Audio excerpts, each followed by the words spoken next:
This video is brought to you by Cool green clothing coming straight up out of that DMV. You know what it is. This that Baltimore designer right here. Come on now, come and show some love and show some support. Go online right now, coolgreenclothing.com, and make your purchase. Oh yeah, by the way, if you ain't cool and getting the green, you're in the way, and that's just basic. What's up, fam? It's your girl, Mrs. Tony 2 times, and I'm back with another video. In this episode of the Baltimore Way, I'll be telling the story of Ciara Jobs, a 15-year-old who tragically lost her life after suffering an immense amount of trauma at the hands of her foster mother. This video is a requested video from one of our subscribers. Shout out to Kirsten for helping to shed light on this horrible tragedy. But before we get into this video, welcome if you're new here to our channel. Please feel free to subscribe, click that notification bell to get notified every time we upload. If you're rocking with the content, don't forget to hit that like button. Share this video with everyone you know. Make sure you watch until the end to hear the full story. Alright, let's jump right into it. Ciara Shanette Levante Jobs was born on August 17, 1987 in Baltimore, Maryland. Ciara shared 2 siblings from her mother. Her father's whereabouts were unknown. By the time Ciara was 11, she ended up in the foster care system after her mother lost custody due to neglect and substance abuse. In 1998, Ciara's godmother, Ciara Roberts, was granted legal guardianship by a judge in Baltimore. Ciara was Ciara's mother's good friend. Ciara had already been living with Ciara for months prior to the courts officiating Ciara as her legal guardian. Reports say that Ciara wanted to stay with Ciara, and the lawyers, social worker, and even Ciara's birth mother either agreed to or did not contest the decision. So the courts believed it was the best placement for Ciara. Ciara's siblings were living with her maternal grandmother. Ciara was described as a loving girl with a big smile. She was quiet and very studious. She loved going to school. Although she didn't have many friends, if any, she tutored students in the neighborhood. Ciara was living with Ciara in an apartment in the O'Donnell Heights public housing complex in Southeast Baltimore. In the beginning of 2002, at 15, Ciara was attending Southeast Middle School as an 8th grader, where she earned straight A's, despite her numerous absences. The rising 9th grader was accepted into an advanced academic program at Patterson High School, where she would have attended in the fall of 2002. Tragedy struck for Ciara that summer after her birth mother passed away from cancer and AIDS in July of 2002. No one had seen Ciara after the school year ended. A couple of students who knew her said it seemed like she just disappeared. When Ciara was supposed to start school at Patterson in September, she didn't show up for the first day and the whole beginning of the first semester. School officials tried to make contact with Ciara's guardian in October via telephone but got no answer. They then sent 2 letters to the O'Donnell Heights address after that but got no response. That led school officials to forward the issue to truancy court. Meanwhile, Ciara had still not shown up for her classes. Ciara's guardian, Ciara, had a truancy court date on December 4th, 2002. Ciara nor Ciara showed up for court that day. The missed court date would have prompted a home visit at Ciara's apartment within 7 to 10 days. But on December 11, 2002, Baltimore police would make it there first. On Wednesday afternoon, December 11th, Baltimore police arrived at Ciara's home on the 1200 block of Baltimore Way. Inside, there was a Christmas tree with presents underneath. Upon entry into the home, police found 15-year-old Ciara on the kitchen floor, not moving. Investigators say that Ciara was frail and looked emaciated when she was found. She had numerous cuts and bruises all over her body, as if she had been severely beaten. Ciara had sadly passed away. As Ciara was taken out of the home, police said Ciara stood by, looking emotionless. Ciara was taken into police custody for questioning. 31-year-old Ciara was well known around the way and was a college security guard who was known to braid some of the children's hair in the neighborhood. Ciara was known as a nice lady. So what could have gone wrong in the home she shared with Ciara? According to reports, Ciara had only weighed 73 pounds when she was found. After Ciara's arrest, she sat down with investigators with a tape recorder and waived her right to stay silent.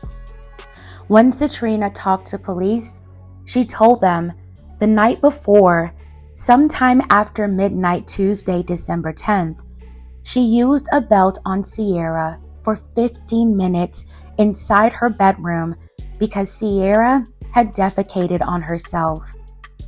The room that Ciara was said to have stayed in was dark, unfurnished, and unheated. The next morning, Ciara said she woke up to check on Ciara. Ciara was sitting on the floor, propped up on the wall. Ciara said she tried feeding Ciara cereal and milk in the bedroom, but then noticed white stuff coming out of her mouth and nose. Ciara told police she called her mother, who advised her to call 911. That's when she brought Ciara downstairs to the kitchen and poured water on her head, trying to revive her, but to no avail. Ciara also talked to investigators about the beatings she would give Ciara with a leather belt, switches, electric cords, and her bare hands.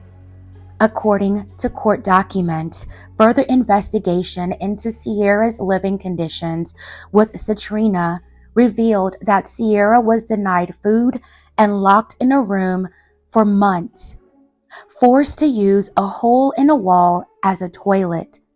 In the upstairs bathroom, they found a hole in one wall about 12 inches in diameter, and a leather loafer was filled with urine. People in the community were shocked, devastated, and outraged at what had happened to Ciara. 8th graders who went to school with Ciara said they noticed things weren't right. On the days Ciara would show up to school, she was seen eating stuff off the floor, like she wasn't being fed at home. Ciara didn't say much of anything to anyone at school. Ciara's maternal grandmother spoke on what happened to Ciara and said that she had not seen Ciara since August of 2000. She told reporters that Ciara brainwashed Ciara into thinking that her biological family wanted nothing to do with her.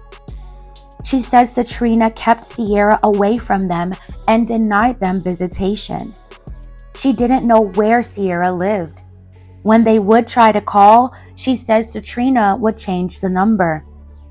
Ciara's grandmother admitted that prior to Ciara's passing, She had lost custody of her own children to the state 30 years ago, but she worked hard and diligently to regain custody of her children.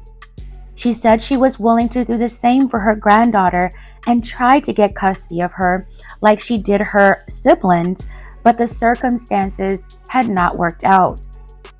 Ciara's grandmother said she was given Citrina $150 every 2 weeks to help take care of Ciara prior to losing contact. Citrina was being held without bail as she faced multiple charges. In January 2003, Citrina Roberts was indicted on first-degree murder charges and other charges relating to Ciara's tragic passing. Citrina's attorney told reporters that the injuries and circumstances surrounding Ciara's tragic passing were sensationalized in the media and that his client did not neglect Ciara to the point of her passing away. They claimed that witnesses could have testified to seeing Ciara playing outside weeks before she was found gone. The attorney said that witnesses saw her on trips. They were over at Citrina's apartment and Ciara was not locked in a room. Citrina was facing life imprisonment if she was convicted for the more serious charge and 30 years for the others.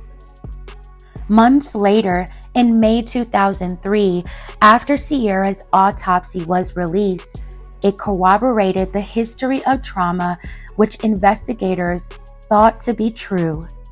Not only was 15-year-old Ciara just 73 pounds at the time of her slaying, she had up to 700 cuts and bruises all over her body.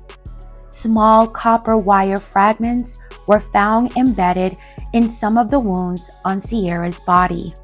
Some reports also indicated that she had also suffered severe inappropriate trauma as a minor. Prosecutors said Ciara's muscles were wasting as a result of starvation and should have weighed close to 118 pounds instead of 73 pounds for a normal child her age. Citrina's attorney said that Citrina was not aware of the gravity of her corporal punishment towards Ciara. Citrina's attorney changed the course of their argument and intended to argue that Citrina's history of mental illness played a role in what happened to Ciara. Back in 1995, Citrina Roberts was diagnosed with schizophrenia and bipolar disorder and was collecting federal disability benefits as a result. Citrina's family also said she was a manic depressive. Her attorney said that Citrina was not emotionally all there and was borderline mentally slow. Citrina's attorney also said his client did admit to striking Ciara as a punishment, but was surprised at the inappropriate trauma allegations. Citrina had pleaded not guilty during a prior court hearing in March of 2003. These new findings caused more outrage as many asked how the system could have let this go this far, and could this have been prevented if only Citrina was evaluated for mental health issues prior to her gaining legal guardianship of Ciara. Almost a year and a half later, on November 19, 2004, Citrina Roberts took a plea deal and pleaded guilty to second-degree murder and another charge in connection to Ciara's tragic slaying. She was sentenced to 40 years in prison. Prosecutors recommended she serve her time at the Patuxent Institution in Jessup, a prison where mental illness was the focus. Ciara's grandmother's lawsuit against state agencies was settled outside of court for an undisclosed amount. In the lawsuit she filed against Citrina, she was awarded $15 million, but she more than likely didn't get any of that money. Ciara's grandmother said she didn't care She just wanted justice for her granddaughter because no amount of money could bring her back or erase the horrific tragedy. In 2010, Ciara tried to put in an application post-conviction to get her conviction thrown out. She claimed that she didn't understand what she was doing when she agreed to take the plea deal. I highly doubt that her conviction was overturned, as plea deals are agreed to by the defendant and they waive their rights to a jury trial. Ciara's tragic slaying rocked the community for years. Because of Ciara's tragic passing, new legislation made its way to Congress that requires those seeking custody or legal guardianship must go through mental evaluation. I believe Ciara's horrific passing could have been prevented on so many levels.